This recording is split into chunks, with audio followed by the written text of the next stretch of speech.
Mootiin biyya bulchu tokko guyyaa gaafa tokko haala ummata isaa hubachuuf uffannaa isaa fi haala isaa jijjiiree ganda keessa naanna'uu fi basaasuu eegale. Ituu deemuutti jiru waliin dubbiin gidduu namoota ija hin qabne lamaan gidduutti taasifamu isa dhabe. Gara isaaniittis siqee haasaa jara lamaanii dhaggeeffachuutti seene. Namichi inni duraa akkas jechuun isa lammataa gaafate. Ituu mootii qunnamuu carraa argatte maalirraa barbaadda jedhee gaafate. Inni lammaffaanis akkas jechuun deebii kenne. Homaa waa tokkollee isarra hin barbaadu.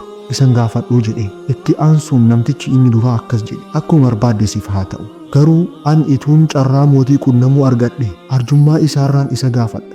Akkana duroomsuun isa gaafadha jedhee. Namtichi lammaffaanis itti fufee akkas jedhe. An garuu tola rabbiirraan kadha. Riskiis isumarraa qofan barbaada jedhee deebiseef. Mootichi dubbii lamaanii erga dhagahee booda gara masaraa isaatti deebi'e. Namticha tola rabbii barbaade san galata galchuufii fedhee saantimni warqee 2 akka isaaf ergamu ajaje. Saantima warqee 10 ammoo qurxummii waadamaa keessa akka kaa'amuu fi namticha tola isaa barbaade sanaaf akka ergamu taasise. Guyyoonni ni darban. Mootichis gara iddoo taa'icha jaamaa lameeniitti deeme. Jara lamaanis ni qunname. Gara namticha duraatti siqee akkas jedhe. Tolli keenya si gammachiiseemi? Namtichis tolli keessan isa kam jechuun gaafate.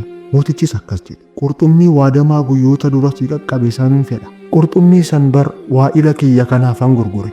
Saantima warqee 2 mootiirraa isa qaqqabetu ture. Sanin narraa bite jedheen. Mootichis yeroo dubbii namtichaa dhagahu seeqqatee keessoo isaatti akkas jedhe. Tola rabbii dhiisee tola keenya gaafannaan rabbiin isa dhowwate. Kaan immoo keenya dhiisee ka rabbii gaafannaan rabbii isaaf kenne. Isa duroomsis jedhee gara masaraa isaatti deebi'e jedhama. Namni nama yoo kennes sin duroomsu, yoo gaafattes sin uffa. Yeroo kadhattu rabbii ati isa gaafachuu jaallatuu fi sii kennees si duroomsu kadhu.